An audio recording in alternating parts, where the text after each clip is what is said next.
Hello everyone, welcome back our channel. ఈరోజు మనం Visakhapatnam fishing హార్బర్ని అయితే విజిట్ చేయడానికి వెళ్తున్నాం. అంటే అక్కడ ఎక్స్ప్లోర్ చేయడానికి ఇంతకుముందు నేను వెళ్ళుంటే ఒకవేళ ఎక్స్ప్లోరింగ్ అనేది మీకు డీటెయిల్గా చెప్పడం అనేది జరుగుతుంది. కానీ నేను వెళ్ళడం కూడా ఇదే ఫస్ట్ టైం. సో అక్కడ ఏం జరుగుతుంది ఏంటనేది నాకు కూడా తెలియదు. అసలు వాళ్ళు ఎలా చేస్తారా లేదనేది కూడా తెలియదు. ఇక్కడ మనకి ఆర్చ్ కనిపిస్తుంది కదా, అది మనకి ఈ షిప్పింగ్ హార్బర్కి ఎంట్రన్స్లో ఉంటుంది. ఇక్కడ మేము ఒక ఆయన్ని అడిగి ఎక్కడ నుంచి వెళ్ళాలి అనేది మేమైతే లోపలికి వెళ్ళాము. అసలు వెళ్ళే దారిలోనే చాలా అంటే చాలామంది పెద్ద పెద్ద సైజు చేపలు అన్నిటిని కూడా సాల్ట్తోని వాళ్ళు ఫ్రీజర్లోని స్టోర్ చేసుకుంటున్నారు కదా, చూస్తున్నారు మీరు కూడా. అందరూ కూడా మనకి సముద్రం నుంచి తెచ్చుకున్న చేపలన్నీ కూడా ఇక్కడ బాక్స్లోని స్టోర్ చేసుకుంటున్నారు బయట.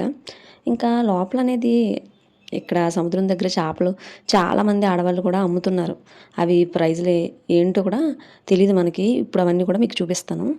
మేమేమనుకున్నామంటే ఫిషింగ్ హార్బర్లోకి లోపల తెలిసిన వాళ్ళు ఉంటేనే మనలాంటి వాళ్ళని ఎలా చేస్తారేమో అని అనుకున్నాం. కానీ అలా ఏం లేదు, ఎవరైనా వెళ్ళొచ్చు. ఇంకొకటి ఏంటంటే లోపల ఒక వెహికల్ కూడా తిరుగుతుంది. అంటే మొత్తం ఆ బోట్లన్నీ చూపించేసి వెనక్కి మళ్ళీ తీసుకురావడానికి. మామూలుగా మనం బైక్స్ మీద వెళ్ళొచ్చు, ఓన్ వెహికల్ మీద వెళ్ళిపోవచ్చు. కానీ ఆటోలు కూడా లోపలికి ఎలా ఉంది, ఆటో మీద కూడా వెళ్ళొచ్చు మనం. ఇక్కడంతా మేము చూస్తున్నారు కదా, ఎగ్జాక్ట్ పాయింట్కి అదే వచ్చేసాము. అంతా కూడా ఇక్కడ కొన్ని ఎండు చేపలు కూడా ఎండబెట్టారు. చాలా బాగుందంతా కూడా. కానీ మనం ఇప్పుడు బయట కొనేదానికంటే ఇక్కడ కొంచెం తక్కువ రేట్లే ఉంటాయి అనుకుంటా, మేబీ, నాకు తెలిసి.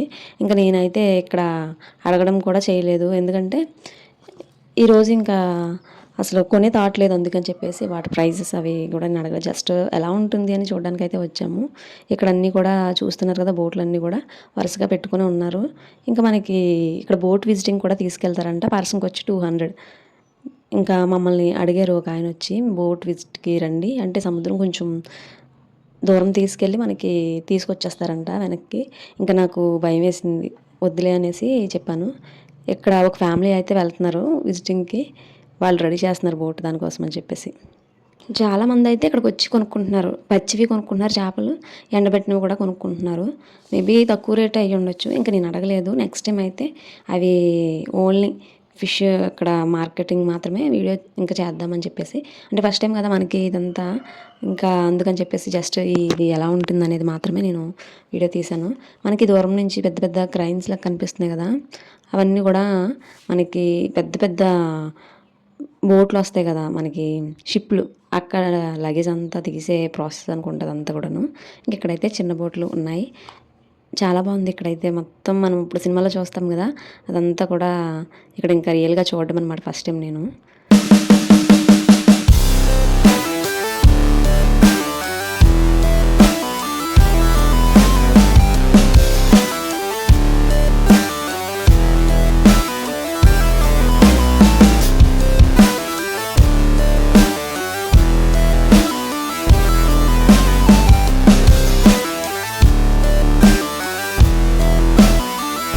మేము అలా లోపలికి వెళ్తుంటే కొత్త కొత్త బోట్లు కూడా తయారు చేసుకుంటున్నారు ఒక ప్లేస్లో అయితే. అది కూడా మీరు చూద్దరు. కానీ ఒక ఆయన అయితే మళ్ళీ వచ్చి అడుగుతున్నారు, మేము తీసుకెళ్తాం రండి అని చెప్పేసి. అయితే నేను వద్దు, నాకు భయం అని చెప్తున్నాను. మా వారైతే నన్ను అడుగుతున్నారు, వెళ్ళొచ్చేద్దాం పర్వాలేదంట అని చెప్పేసి. నాకు ఎందుకో టెన్షన్ అనిపించింది, అందుకని చెప్పేసి వద్దన్నాను. అయితే ఆయన అడుగుతున్నారు, వీడియో తీస్తున్నారా యూట్యూబా అని చెప్పేసి. అవును అంటే, తీయండి, బాగా తీయండి, మొత్తం అన్నీ కూడా తీయండి అని చెప్తున్నారు.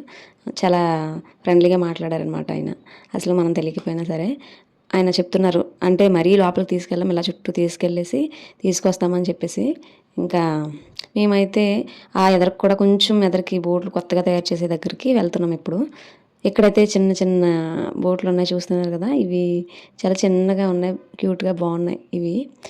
మేము కొత్తగా తయారు చేసే ప్లేస్కి అయితే వెళ్తున్నాం.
చూసారు కదా, వీడియో ఎండ్ వరకు చూసిన వాళ్ళకైతే చాలా థ్యాంక్స్. మనమైతే ఇంక బయలుదేరుతున్నాము.